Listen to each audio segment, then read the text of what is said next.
Action తీసుకుంటామని చెప్పండి sir. నమస్తే సార్. ఇప్పుడు మా బ్లాకులలో మెయింటెనెన్స్ ఇయ్యని వాళ్ళకు మీ యాక్షన్ ఏమైనా తీసుకుంటున్నారా సార్? తప్పకుండా ఇంతవరకు బ్లాక్లలో ఎవరైతే ఉంటున్నారో వాళ్ళకందరికీ కూడా 31 అక్టోబర్ వరకు, అంటే అక్టోబర్ 31 తారీఖు వరకు కూడా ఏ విధంగా మెయింటెనెన్స్లు అయితే డ్యూ ఉన్నాయో అవన్నీ కూడా క్లియర్ చేయాలి. 1 నవంబర్ నుంచి కొత్తగా వచ్చిన కమిటీ వాళ్ళకు హ్యాండ్ ఓవర్ చేయడం జరుగుతుంది. ఇప్పటి వరకు ఎవరైతే మెయింటెనెన్స్ కట్టకుండా డ్యూ ఉన్నారో వాళ్ళ యొక్క లిస్టులు మేము తెప్పించుకొని పాత కమిటీ వాళ్ళతోటి వాళ్ళందరికీ నోటీసులు జారీ చేయడం జరుగుతుంది. తర్వాత మీకు మెయింటెనెన్స్ డ్యూ ఉన్నదంటే దాని వల్ల మీరు అక్కడ ఉండట్లేదు అని చెప్పేసి దానికి అర్థం వస్తుంది. కాబట్టి బకాయిలు ఉండటమే కాకుండా మీరు అక్కడ ఉండకుండా బకాయిలు కూడా ఉన్నట్లయితే తర్వాత తప్పకుండా మీకు ఇబ్బంది. ఏదో ఇల్లు వచ్చేసింది కదా, మాకు ఆల్రెడీ రిజిస్ట్రేషన్ సర్టిఫికేట్ వచ్చేసింది, తర్వాత మాకు ఇది ట్యాక్స్ కట్టేసినాము, కరెంటు బిల్లు కట్టేసినాము, మమ్మల్ని ఎవరు ఏం చేయలేరంటే మాత్రం కరెక్ట్ కాదు. ఇప్పుడు ఖచ్చితంగా కూడా మీరు అది ఉన్నట్లయితేనే తర్వాత వాళ్ళకి ఇంకోటి మెయింటెనెన్స్కి చూడండి ఎంతమంది ఉన్న మెయింటెనెన్స్ వస్తుంది. నువ్వు ఎన్ని ఫ్లోర్లు ఉన్నా ఏదైనా ఏఎంసీ ఉంది, యాన్యువల్ మెయింటెనెన్స్ ఛార్జెస్ అవుతున్నాయి తప్పకుండా కట్టబడుతుంది. లిఫ్ట్లో మీరు 10 మంది ఉన్నా 20 మంది ఉన్నా లిఫ్ట్ ఛార్జెస్ పే చేయాలి. నేను ఉన్నప్పుడే కడుతున్నా, నేను వాడట్లేను లిఫ్ట్ అంటే కుదరదు. ఖచ్చితంగా కూడా చేయండి.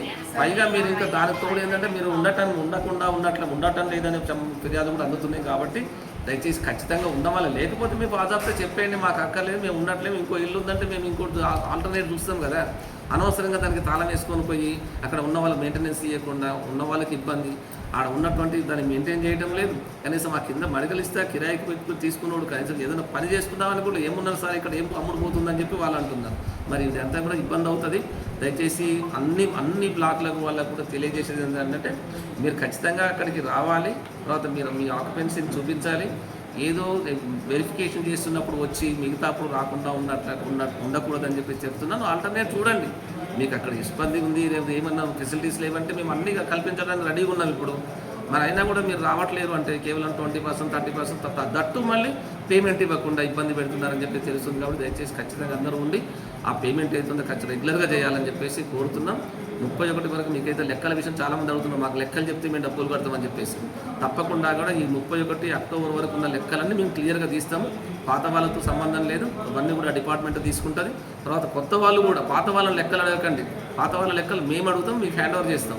కాబట్టి మీరు కొత్త వాళ్ళు అవుతున్నారు, మీరు 1 నవంబర్ నుంచి మీరు ఛార్జ్ తీసుకొని మీరు రెగ్యులర్గా కలెక్షన్ చేయండి. మెయింటెనెన్స్ కూడా తర్వాత ఆ విషయంలో ఎవరైనా సరే మెయింటెనెన్స్ డ్యూ ఉన్నట్లయితే తప్పకుండా మన ఆఫీస్ నుంచి నోటీసులు వెళ్తే 1 నోటీసు, 2 నోటీసులు, 3 నోటీసులు కఠినమైన కట్టి చర్య ఉంటుంది మళ్ళీ. కాబట్టి ఈ విషయంలో మాత్రం మీరు అందరూ కూడా గమనించాలి. ఇది అన్ని బ్లాకుల వాళ్ళకు కూడా డొండిగల్లో ఉన్నటువంటి అన్ని బ్లాకుల వాళ్ళకు కూడా మీకు అందరూ కూడా మనవి చేస్తున్నాం. రెగ్యులర్గా సహకరించండి. తర్వాత అట్లయితేనే మనకు 2 BHK ఇచ్చిన దానికి సార్థకం అవుతుంది. తర్వాత మనం అందరం దాన్ని సక్రమంగా చేసుకుని అందరూ కలిసి ఉండి ఏదైనా సమస్య గురించి కనుక పోరాడితే అవుతుంది. కానీ ఎవరంతటా వాళ్ళే ఉండి ఏదో 1-2 ఆఫీసులకు వచ్చి విషయాలు చెప్తున్నట్టు కనిపిస్తుంది. అలా కాకుండా ఖచ్చితంగా అందరూ కలిసికట్టుగా ఉండాలని చెప్పేసి నేను కోరుకుంటున్నాను. Thank you.